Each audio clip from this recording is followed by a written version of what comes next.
Sufi Punjabi theme going across on this panel. I'm also going to be speaking about a Punjabi poet. He is one of the most famous and best Sufi Punjabi poets, 18th century. He's called Bulleh Shah. I'm just in this small presentation, I'm just going to talk about his use of the female voice. A lot of the Sufi mystics and also the Hindu mystics, they appropriated a female voice to speak of themselves as the lover. And that was because the lover was the one who had the agency, who was acting and moving towards it, moving towards the beloved. And I'm actually, because we've got a very limited time, I'm just going to speak about one poem. The poem is called Iktuna, and it means one charm. And it begins with Iktuna chamba me gavangi me rute yanu manavangi iktuna nu me purpur pukha. And that is like when you do the purpur, is like the thing that your mothers might have done when you're ill, or when you blow on a child when they've fallen down, that kind of thing, sort of a protection thing. I've translated this as, Okay. If I run out of time, please stop. I've translated this as, with a rare charm, I'll sing my loved one back to me. This charm between pursed lips I'll blow, and burn like fire the sun's face. The black of my cudgels, the black of the clouds, a dust dome I'll build with the arch of my brows. In my heart I house the seven sister seas, and at its command a wave I'll raise. As lightning I'll incite fear with my shingle shining, the fire of love's made of herbs and stars, and from the highest regions of the moon I'll cut out a death shroud. Above the line, which is no place, I'll sit and play my flute. And when into my arms I've taken my beloved Shah, then will I have earned the right to be called a woman. A lot of the poems are from the female perspective, I'm just taking one. Iktuna, one charm, closely follows the pattern of love as self-exploration. It belongs to that category of poems in which the beloved is not present within the structure of the poem, yet governs the action. It is about a woman's strategy for winning him back. We say he, even while the beloved is, until the verse's last line, represented as genderless. In Urdu and Punjabi, as with in most languages which are not English, we have agreement of gender in the verbs. The lover, however, is female. Unlike traditional folk songs where women mourn the beloved's absence, this is a poem without lament.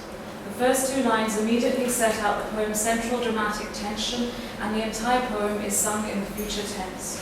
These first lines create a sense of anticipation. They read, and it's a sort of literal translation here, a rare charm I'll sing, I'll win my angered lover back.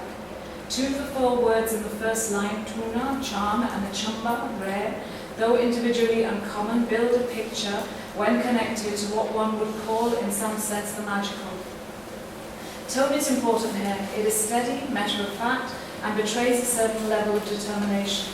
This is in contrast to the unusualness of what the woman sets out to do, or rather to the way in which she attempts to achieve her goal, since the expression of intent to win her lover back is a familiar one.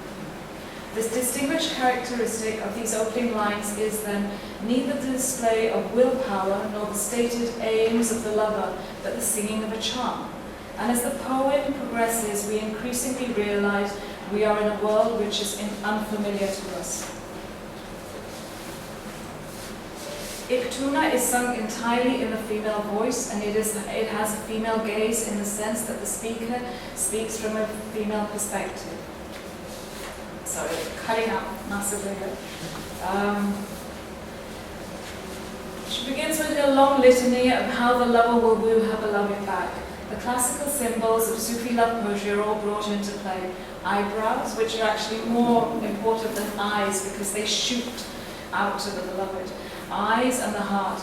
It is how these symbols are employed that is startling. With her eyes, eyebrows, and heart, the lover commands the elements, and the result is chaos in nature. That the environment or nature is in concordance with the world inside man, that it somehow mirrors his inner condition, is not an uncommon idea. Again, what is so interesting in this poem is that this environment does not merely reflect internal chaos, but that the chaos of the interior creates chaos in the exterior. So like if you're familiar with Thomas Hardy, where you have the emotions, or like Wuthering Heights, where you have sort of the emotion of what is going inside the person, and it's mirrored in the sort of the natural world. But here, the woman's emotions are actually changing nature. They're creating the fire, they're creating the discordance in nature. The lover is not content with the traditional role of waiting for her beloved to return. She must act. Her actions, while catalogued calmly enough, are disruptive in their effect. That she can call on these forces to obey her command shows not only the extent of her power, but also her connection to the supernatural. Her plans are made without urgency, and the tone throughout remains calm. In one sense, the real action of the poem, despite the crackling lightning and the scorching of the sun, all strong hyperbolic images, is the interior drama. It is to this interior that the poem is leading us. Rizvi, a historian, notes, to the Sufis, the study of the esoteric was the science of actions, of the interior, which depended on an interior organ, namely the heart, the qalb. In Iktuna, the word dil, or heart, is employed twice. In the two lines which read, the 7 seeds inside the heart, from the heart I'll raise a wave. That the poem repeatedly returns to images of the heart and eyes is not without significance.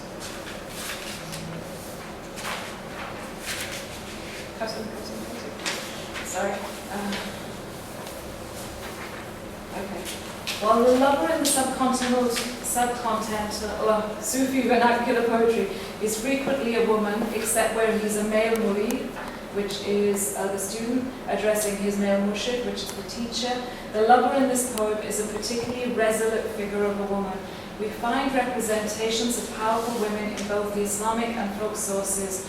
The Zulekha, which is from Surah Yusuf, which is my favorite surah in the Quran, but is the story of Joseph, the one who has great beauty.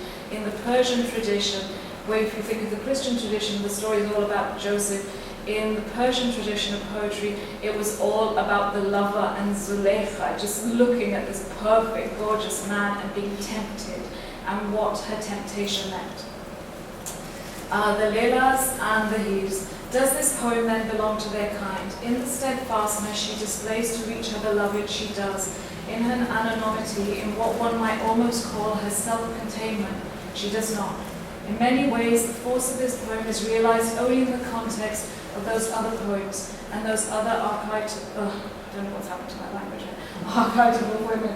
The lover here both borrows from them and yet stands separate. She moves from furious action to stillness. She recognizes, however, that the first stage had to be traversed. It is not solely by her present stillness, but by the culmination of all the things that preceded it, that she sees herself qualified to be called a woman. The beloved is mentioned explicitly only twice in the poem, once in the second line and secondly in the last but one line. By means of pulling up the elements and turning them on the head, will the lover reach the beloved.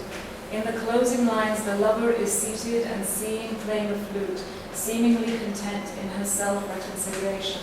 Sitting, I'll play the flute. There are references to the Hindu mythology within that. The woman does not then grow by becoming more male. Instead, her strength is embodied in her very femaleness. As Anita Mir points out, just about all the heroines of the mystical tales and epic poems are, in the end, nafs figures, for the metaphor expresses the potential that women can attain to a higher stage of perfection, and that each one of these initially unworthy figures then can become a true man of God, which is to say, she can reach the goal of becoming a soul at peace. The idea of a woman's longing for her beloved, a central theme of subcontinental folk songs and Sufi poetry, is absent here. Whereas other poems of Bulleh Shah picture the beloved either as Shah Anait, which was his teacher, or as one of the legendary lovers of folk literature, the beloved here is not visualized and seems remarkably almost incidental to the narrative, but only almost. As Michael Sells says, the description of the beloved in such poetry is similar to a prophetic language, that which is beyond description. And therefore, as the poet remembers the beloved at different stages, there are new shifts to imagination. As a consequence, our attention remains focused on the lover. Thank you.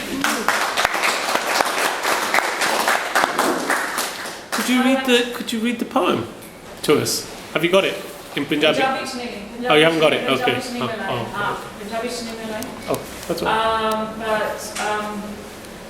But I think I'd just like to sort of close on that thing. I just wanted to say that when we think of why the mystical poets often took a woman's perspective, our first answer might be that it was a position of humility, that it was like, how can we sort of abnegate ourselves and become more humble before God?